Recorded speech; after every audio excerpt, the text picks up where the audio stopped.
Audio Jungle.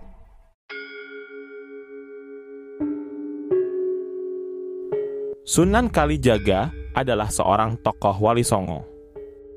Beliau dikenal sebagai wali yang sangat lekat dengan Muslim Pulau Jawa karena kemampuannya memasukkan pengaruh Islam ke dalam tradisi dan budaya Jawa. Sebagai seorang wali, Sunan Kalijaga mempunyai kelebihan atau karomah melalui tongkatnya. Konon dengan karomahnya, Sunan Kalijaga bisa memunculkan api abadi Merapen. Mendengar nama api abadi Merapen, tentunya orang akan langsung berpikir mengenai sumber api yang tak pernah padam yang terletak di Desa Manggarmas, Kecamatan Godong, Kabupaten Grobogan, Jawa Tengah. Api abadi dari Merapen merupakan fenomena geologi alam berupa keluarnya gas alam dari dalam tanah yang tersulut sehingga menciptakan api yang tidak pernah padam walaupun turun hujan sekalipun. Asal mula api abadi Merapen, kisahnya dimulai saat baru berdirinya Kerajaan Demak yang didirikan oleh Raden Patah usai runtuhnya Kerajaan Majapahit pada tahun 1525. Kemudian, Sunan Kalijaga sebagai salah satu ulama besar saat itu ditugaskan untuk membawa beberapa pusaka peninggalan Majapahit dari wilayah Jawa Timur menuju Demak sebagai ibu kota pemerintahan yang baru.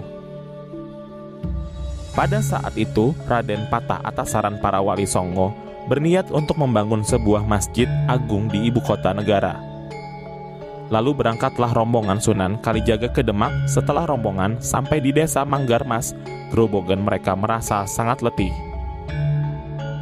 Kemudian rombongan itu beristirahat karena tidak ada air untuk minum, maka Sunan Kalijaga pun berdoa memohon kepada Allah agar diberi air untuk minum para pengikutnya.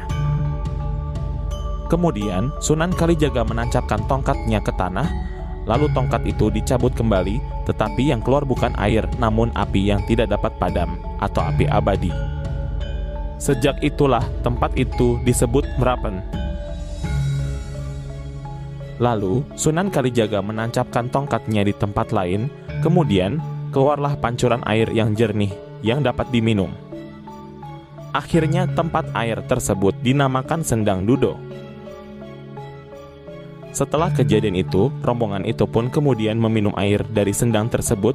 Setelah hilang letihnya, mereka pun melanjutkan perjalanannya ke Demak.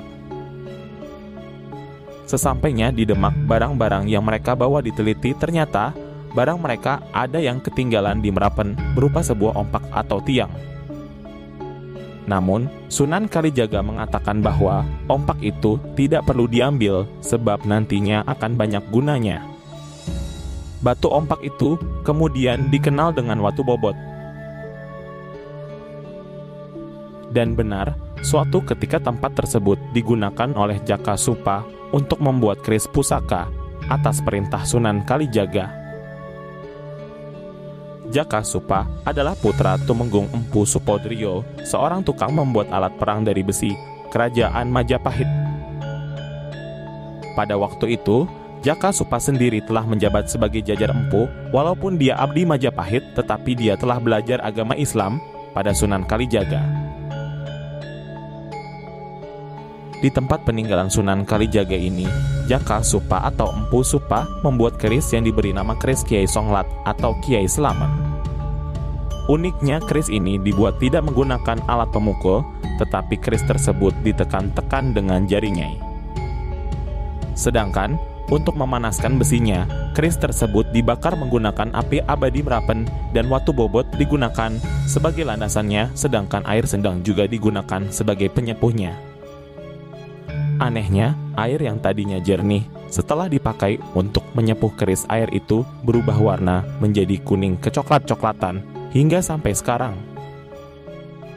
Konon, air Sendang Dudo ini dapat dipergunakan untuk mengobati penyakit kulit serta batu bobot. Konon, apabila ketika ada seseorang dapat mengangkatnya, maka orang tersebut akan mendapatkan apa yang diinginkan.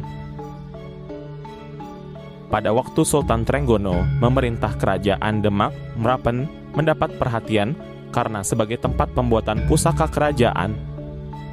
Peninggalan Sunan Kalijaga tersebut diberikan sebagai tanah perdikan kepada Ki Demang Singo Dirono. Kemudian perawatan Merapen dilanjutkan oleh keturunannya sampai sekarang. Demikianlah kisah ini. Mohon maaf bila ada kesalahan dalam penyampaian cerita, dan jangan lupa like dan subscribe agar channel ini terus berkembang.